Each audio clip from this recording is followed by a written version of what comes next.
Now next question, moving to next question. This is very easy actually. Acha, question number 9 we are discussing 2017 MCQ. What is the question? Force constant of two spring. Force constant of two spring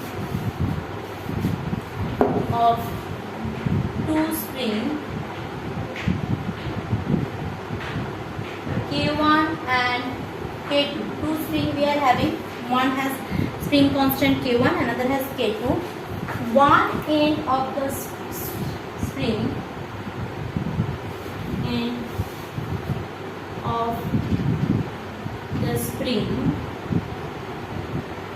one end of the spring is connected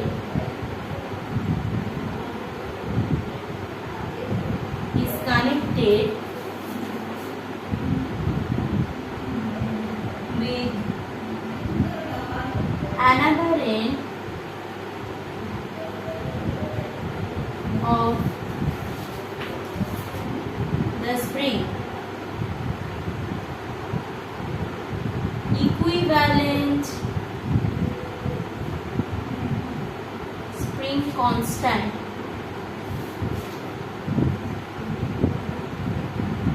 Equivalent spring constant. What are the equivalent spring constant? Options given over here, that K1 plus K2 by 2. Option B, 2K1 plus K2. Option C, K1 plus K2 by K1 into K2, and option D is K1 K2 by K1 K2. So basically they are talking about the series connection of the spring. Already spring chapter or better that elasticity chapter we have done. We know that in if one spring has a spring constant K1 and another spring has a spring constant K2, then it will follow the parallel law. Just it will follow the equivalent to, I can say, that is the parallel law for resistance connection. It will follow for the case of spring. It is the opposite for the resistance. So if two spring you are attaching, then obviously remember that your spring constant will be decreased. So if two spring like a series connection you are attaching with one another, your spring constant or strength of the spring will be decreased. Remember these things. Physically think. So if you think physically about physics, it will be very easier. On the other hand, if you are connecting parallelly that spring, like here we are having a spring and here we are having a spring. So this connection will make the strengthen the spring, means of the strength of the spring means the force constant of the spring will be increased. So that's why for the parallel connection of the spring force constant will be increased. On the other hand, if you are having the series connection of the spring, then the spring constant will be decreased. Clear? Now here another mistake they have done. They have not said about the length of the spring. So since regarding length there is a, if I see the options, so in case of MCQ na, sometimes in joint entrance also sometimes you need to what I can say, need to consider something without any reason. So since here is no L1 L2 factor in any of the equation, means obviously the two springs are of equal length or unit length. So as I am saying, when you are connecting two spring in series combination, it will decrease its spring constant. And what is the formula? The formula is should be equivalent spring constant 1 by K will be equal to 1 by K1 plus 1 by K2. Remember it will be 1 by K1 plus 1 by K2.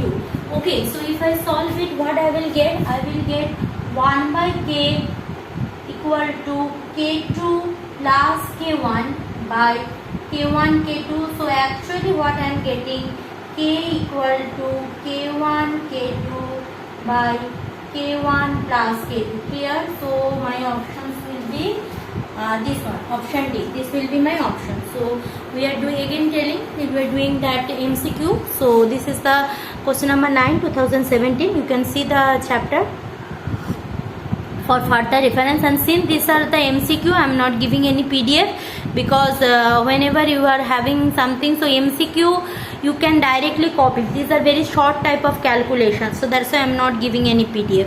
So going for the next sum.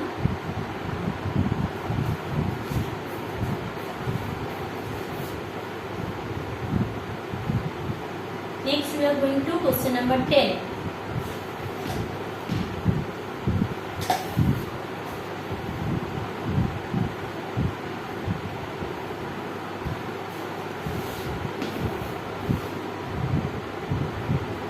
MCQ question number 10. So let's see MCQ question number 10, what is given there. When two soap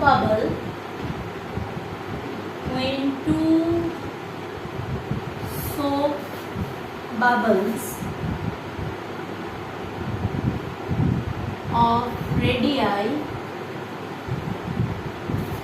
R1 and R2 greater than R1, obviously adjoin, means two soap bubble mix and form a single soap bubble. Adjoin. When two soap bubbles of radii R1 and R2 adjoin, the radius of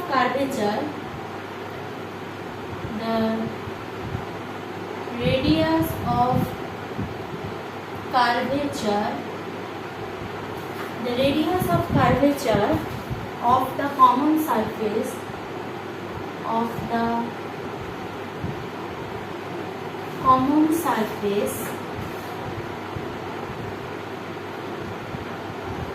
is R2 minus R1, R2 plus R1, R2 minus R1 by R1 R2, and number D is R1 R2 by R2 minus R1. So basically what is happening, remember this is the problem related to surface tension. So especially surface tension in case of soap bubble formula, remember that for soap bubble always we are dealing with that two type of pressure. Obviously there is a outside pressure, there is a inside pressure.